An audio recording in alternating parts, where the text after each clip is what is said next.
My name is Ethan Granger, 33 years old, senior technician at Miller's Auto Garage in a small town outside Boise, Idaho. If you're listening to this and it's moved you even a little, please subscribe, like, and share so more people can hear stories like mine. Just 4 hours earlier, I was in a doctor's office staring blankly as someone said the word lymphoma. Stage 2. Treatable. But nothing felt certain anymore. When I stepped outside, I called Rachel, my wife of 6 years. Asked her to meet me at home. We needed to talk. She said she had errands. Later, she promised.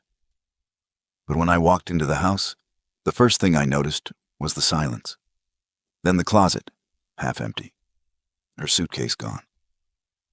Wedding photo? Off the nightstand. 10 minutes later, I got her text. I didn't sign up for this. Underneath it was a screenshot of our joint account. Balance, $0.00. She'd transferred the entire $41,000 we'd saved over 5 years into a new account with only her name on it. I stared at the screen for a full minute, then typed 2 words. Take care. I didn't cry, didn't scream. I just stepped out onto the back porch, cracked a beer, and watched the sky burn orange behind the pine trees. The cancer? I could fight that. But what Rachel did? That was something else entirely. Just as the last light faded over the ridge, Tom, my neighbor from 2 doors down, leaned over the fence. You good, Ethan? Saw Rachel take off earlier. Car was packed like she wasn't coming back. I didn't have the strength to lie. Got some bad news. She didn't take it well. Tom nodded, eyes soft but steady. Well, if you need anything, Marcy makes a killer lasagna. Just say the word. Appreciate it, I said, managing half a smile. After he left, I sat alone in the quiet for a while, then walked inside and opened the drawer in my desk. Pulled out the manila folder Uncle Rick had given me a few weeks ago. He used to be an estate attorney before retiring. When my grandfather passed back in March and left me that patch of land in Clearwater, Rick helped me get all the deeds and title transfers squared away. Always keep your affairs in order, he'd said, especially when you're married. Protect each other. I thought I was doing that. I'd updated my will. I'd even listed Rachel as co-owner on the old '72 Chevelle I'd restored. But I hadn't filed the DMV paperwork yet. And the sale from that land up north? The check was going to a secondary account, one she didn't know about. That folder was supposed to be about protection, but now it felt like the only shield I had left. I met Rachel at a friend's backyard barbecue in the summer of 2015. She was sharp, confident, and could recite court cases like they were bedtime stories. Made sense, since she worked as a paralegal downtown. We moved in together by winter, married the next fall. The early years felt good. We budgeted, saved every extra dollar, and eventually bought a fixer-upper on the edge of Boise. I rebuilt the kitchen from scratch, laid new tile in the bathroom, rewired the garage myself. Rachel handled design, paint colors, accent pillows, the perfect rustic modern balance. She loved showing off our before and after shots online. Said we were a team, a story worth telling. But we came from different worlds. My dad died when I was a kid. Mom raised me and my brother on a postal worker's salary. She taught us how to stretch a dollar and why it mattered. Rachel's parents, on the other hand, gave her everything.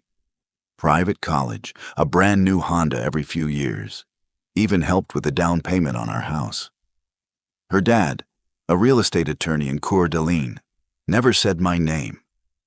Just my daughter's husband, like I was a placeholder. Looking back, maybe I was. The cracks didn't appear all at once. They showed up in small, quiet ways. About 3 months ago, Rachel started bringing up the idea of moving to Seattle. Said there were better opportunities there, more upward mobility, bigger circles. I told her my job at Miller's was solid. We were close to paying off the house. This town was home. She didn't argue, just went silent. Started spending more time with coworkers I'd never met. Late nights, vague explanations. Then came the little comments. Kind you brush off at first until they start to build. Don't you ever want to do more than fix engines? Melissa's husband just made partner. They're building a vacation place in Sun Valley. Sometimes I wonder if I should have taken that job in Chicago after law school. I told myself it was stress, that all couples go through lulls, that we'd bounce back like we always did. But when I found a business card from a luxury apartment complex in downtown Seattle tucked into her purse, my gut said what my heart didn't want to admit. Still, I didn't confront her. I called Uncle Rick instead. Asked if we could go over the estate plans again, maybe tighten up a few things, just in case. The night before my biopsy results came back, Rachel and I had dinner like nothing was wrong. We sat across from each other at our worn kitchen table. She told me about a co-worker's promotion, how jealous everyone at the office was. I nodded, swirling my fork in mashed potatoes, barely tasting them. My stomach was in knots, but I didn't say a word. At one point, she looked up. You okay? You seem off. Yeah, I lied, just tired. She nodded, satisfied with the answer, and kept eating. Never asked again. Never really looked me in the eyes. That moment should have told me everything. I kept replaying it in my head later that night. The way she leaned into her phone more than the conversation. The way she cleared her plate without noticing mine was barely touched. I think part of me wanted her to see the fear in my face, to ask, to care. But she didn't. And I didn't know how to say it out loud, not to someone who already seemed halfway out the door. So I sat there, in silence, with a body that was failing me, and a marriage that already had. 3 days after Rachel walked out, I started my first round of chemo. The nurse, Janice, I think, walked me to a recliner and gently hooked up the IV. She was kind, professional, but I could feel her watching me closer than most, like she knew I was pretending to be okay. Is your ride waiting outside? She asked. Took a ride share, I said. My wife's out of town. She didn't press, just offered a soft pat on the arm. First one's always rough, but you'll get through it. Nodded, swallowing the lump in my throat. Truth was, I hadn't told anyone Rachel was gone. Saying it out loud made it feel too real, too humiliating. When I got home, there was a foil-covered dish sitting on my porch. A note taped to it. Made too much. Thought you might want some. Marcy. I smiled. It was a lie. No one accidentally makes an entire casserole. But I appreciated it more than I could say. I tried to eat, couldn't keep anything down. Ended up curled on the bathroom floor, drenched in sweat and shaking. Alone. The worst part wasn't the chemo. It was realizing no one was coming through that door. Fen can. That night, lying on the cold tile of the bathroom floor, I finally gave in and made the call I'd been avoiding. Ellie, I said, voice raw. It's me. My sister didn't hesitate. What's wrong? I told her everything. The diagnosis, the treatment, the money, Rachel. Every ugly detail spilled out like a confession I couldn't hold in anymore. There was a long pause on her end. Then, I'm coming up. Tonight. No, I said quickly. Please, not yet, I need to figure some stuff out first. You shouldn't be going through this alone, Ethan. I won't be. Not forever, just give me a couple of days. She didn't like it, but she respected it. That's the thing about Ellie. She's always been the one who lets you breathe, even when she's panicking inside. The next morning, still weak from the treatment, I called the bank. 40 minutes after I'd phoned Rachel from the parking lot of the clinic, she'd drained every account we had. Didn't even wait for the full diagnosis. Just heard the word cancer and vanished. Something inside me shifted then. Grief calcified into something sharper. Not rage, not yet, but a sense of direction, a reason to fight that had nothing to do with survival. That afternoon, I drove straight to Uncle Rick's house with every document I could find. Bank statements, property deeds, medical records.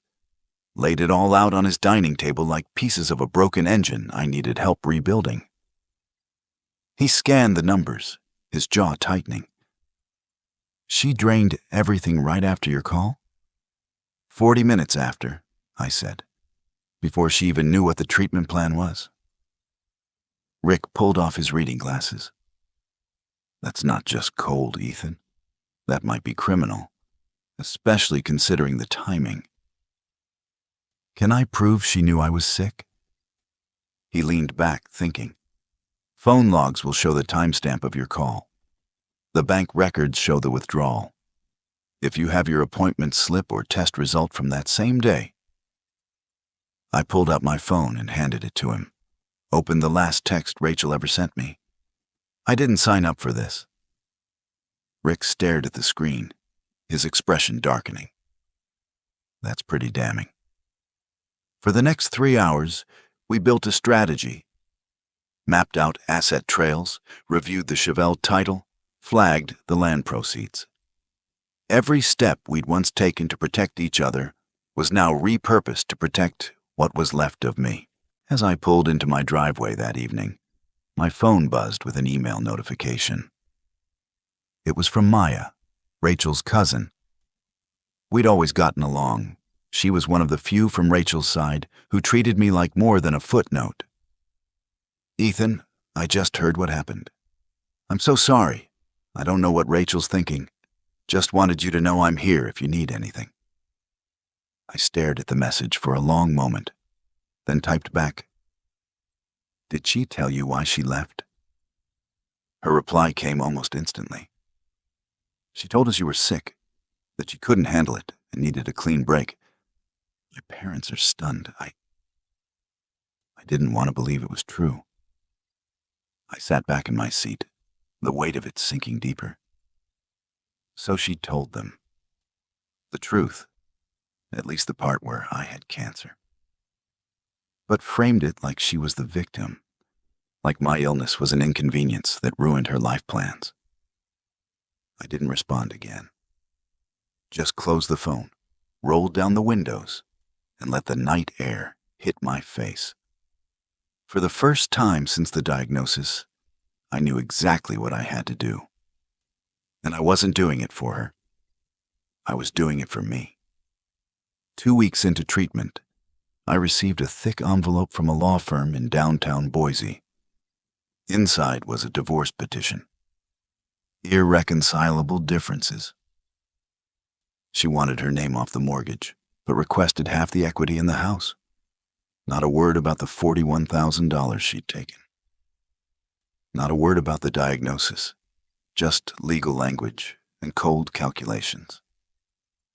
I drove straight to Uncle Rick's place. He skimmed the papers, then let out a breath through his nose. Well, she's got nerve. This reads like she's the one who got blindsided. What do I even do with this? He looked up at me. Don't answer yet.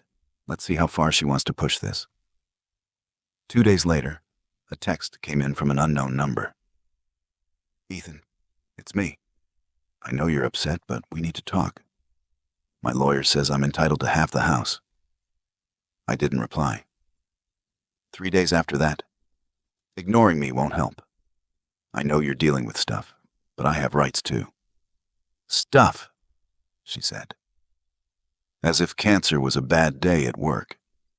As if stealing our savings was a misunderstanding. I blocked the number and didn't look back. I'd already lost enough. My third chemo session knocked me flat. I couldn't hold down a sip of water for 2 days. Lost nearly 15 pounds. That's when Ellie drove up from Portland, despite my protests.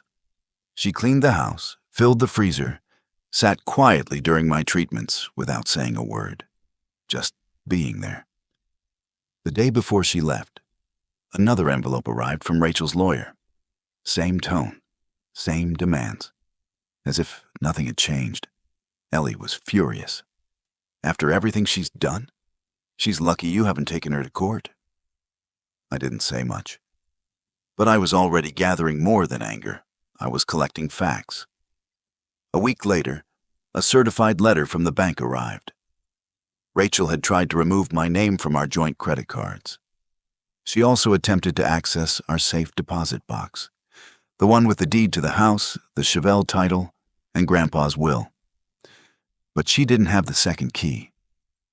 Mine. I called Rick the moment I read the letter.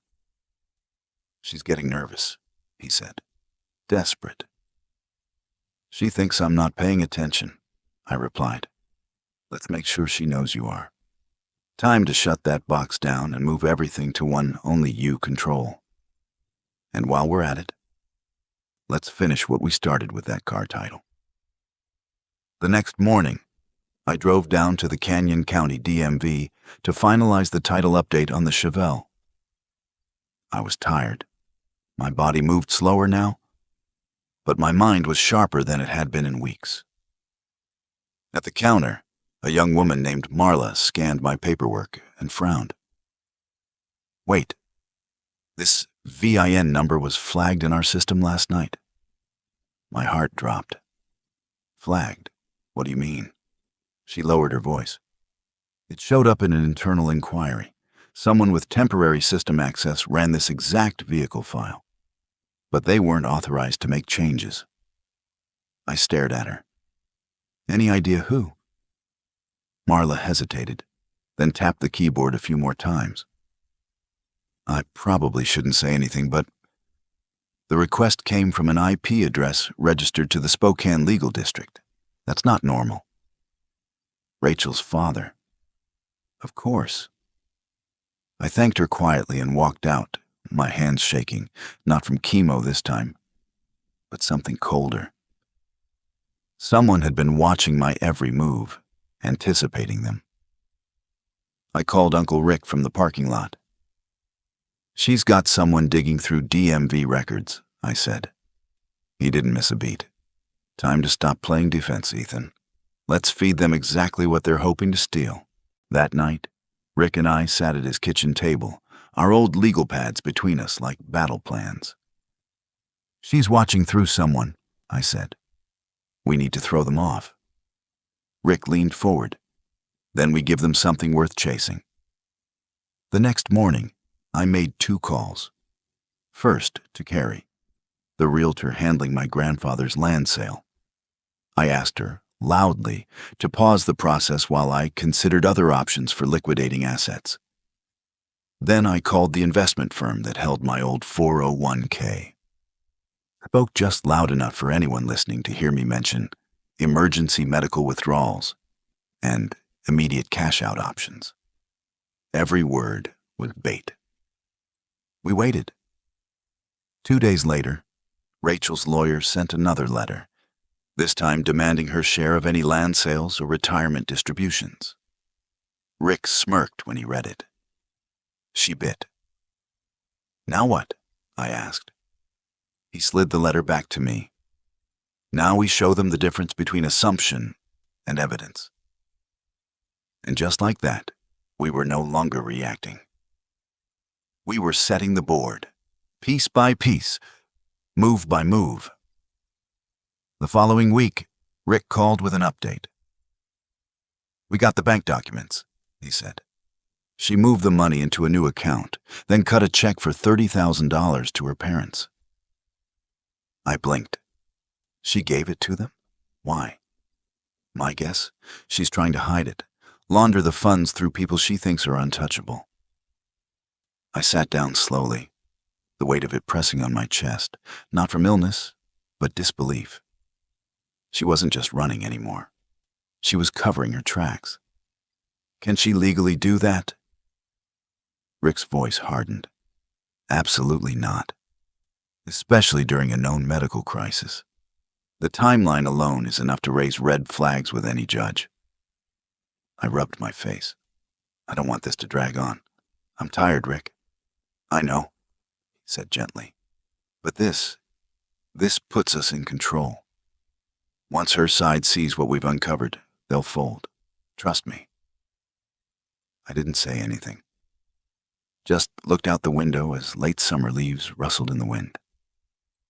The fight wasn't over, but for the first time, it felt like the truth was finally loud enough to be heard.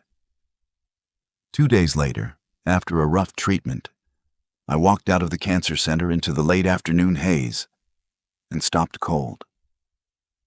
A silver BMW idled across the parking lot. Behind the wheel was Martin, Rachel's father. He wore his usual polished suit and unreadable expression. But his presence wasn't casual. He was waiting. I walked straight to the driver's side window and knocked once. He rolled it down, his voice calm. Ethan, you look unwell. Chemo does that, I replied. Why are you here? Rachel's worried, he said. She feels you've become unreasonable regarding the divorce. I almost laughed. Is that what she calls draining our savings and disappearing the day I got diagnosed? He shifted. She was overwhelmed. People react poorly when frightened. But we want this to end peacefully. A fair division of assets, including the house. I stared at him. You think I'm desperate, that I'll fold to avoid a court fight. He didn't deny it. What he didn't know, what none of them knew, was how much I'd already documented, secured, protected. I wasn't broke. I wasn't broken. Not anymore. Tell Rachel, I said, turning to leave. She'll have my answer by Friday. That Thursday, I sat down with Uncle Rick and a real estate attorney he trusted, Angela Tran. We spread out every file, every receipt, every carefully dated document across her office table. The withdrawal timeline, the medical diagnosis, Rachel's text, the testimony from Maya confirming Rachel knew about my illness, the check to her parents. It was all there. Angela leaned back in her chair, eyebrows raised. This is textbook financial abandonment. Add the concealment attempt, and the court will see it for what it is. So what's our move? I asked. She didn't hesitate. We file our own divorce petition. With cause. We outline medical hardship, marital fraud, and attempted concealment of assets. And we demand full restitution, plus legal fees. I exhaled slowly. Will it work? Angela smiled without blinking. I've never seen a case this clear. I looked over at Rick. He gave me a steady nod. For the first time in months, I felt something shift. Not revenge. Not even relief. But certainty. And when you've lost almost everything, certainty feels like a miracle. Friday morning, Angela filed the full divorce petition, complete with evidence attachments, text messages, bank records, witness statements, medical timelines. Everything was laid out in black and white. By noon, Rachel's attorney requested an emergency meeting. They weren't expecting us to hit back. Rick said over the phone. They thought you were too weak, too tired to fight. The meeting was scheduled for Monday morning. I spent the weekend resting, reviewing documents, gathering strength in every quiet way I could. Sunday night, a message came in from another unknown number. This is cruel, Ethan. I panicked, okay? But dragging my parents into this? That's low. We can't give the money back right now. I stared at it for a long time, then typed back, slowly. Actions have consequences. No more explaining. No more apologizing for surviving what she ran from. By the time Monday rolled around, I wasn't nervous. I was clear. This wasn't about revenge. It was about telling the truth in front of people who finally had to listen. Monday morning, I walked into Angela's office wearing my best button-up. The color's still a little loose on my frame. Rick was already there, flipping through our case file like it was a script he knew by heart. Rachel arrived 5 minutes later with her father and a man in a tailored suit who introduced himself as Benjamin Shore, her attorney. Rachel looked rested, tanned, like she'd been on vacation while I'd been fighting for my life. She wouldn't meet my eyes. Benjamin began. "We've reviewed your filing. While we don't agree with your version of events, my client is willing to negotiate terms to avoid escalation." Angela smiled tightly. "This isn't a negotiation. It's a courtesy meeting before we proceed to court. Your client abandoned her husband during a medical crisis, drained joint funds, attempted to conceal assets through her parents, and is now demanding more." Martin, Rachel's father, cut in. "Surely there's a more reasonable path." Angela didn't flinch. "We have the bank records, the check trail, witness statements. Will your client be returning the $30,000 transferred to your account? Or shall we include you in the lawsuit for aiding in concealment?" The silence that followed was the loudest sound in the room. Rachel's lawyer cleared his throat, shifting uncomfortably. "What exactly are your terms?" Angela didn't blink. "Full repayment of the $41,000. Rachel relinquishes all claims to the house, the Chevelle, the land in Clearwater, and Ethan's retirement account. She also assumes responsibility for all legal fees. In exchange, we will not pursue criminal charges for financial misconduct or abandonment." Martin muttered, "This is extortion." Angela replied evenly, "No. This is accountability." Benjamin asked for 48 hours to respond. Meeting adjourned. As we stepped into the hallway, Rachel tried to catch my eye, her expression somewhere between regret and disbelief. I walked past her without hesitation. In the elevator, Rick patted my shoulder. "You handled that like a pro." I just sat there, I said quietly. "Sometimes," he replied. Silence is the loudest voice in the room. 2 days later, Angela called. Rachel had accepted all the terms. The money would be returned within 30 days. She'd walk away from everything else. I didn't feel like I'd won, but I finally felt free. Before we close this chapter, if this story speaks to you, please subscribe, like, share, and leave a comment. Someone else might be quietly surviving what you've been through. Exactly 30 days later, I received a cashier's check for the full $41,000. I drove it straight to the oncology clinic and handed it over at the front desk. Julia, the nurse who'd been with me since the first infusion, looked up in surprise. "You're looking stronger," she said. "Labs last week looked good." "Feeling stronger too," I said, sliding the check across. "Time to settle some debts." She raised an eyebrow. "Insurance came through?" I smiled. "Something like that." A week later, the divorce was finalized. I signed the papers in Angela's office. No ceremony, no anger, just finality. "What now?" Rick asked as we stepped into the parking lot. "Finish treatment, sell the house, start over." He nodded. "The land sale's almost closed. That's another $65,000 coming in." "And the Chevelle?" he asked. "Not yet," I said quietly. "Some things you don't let go of. You rebuild." That night, I sat on the porch. The air felt lighter. And for once, the silence didn't hurt.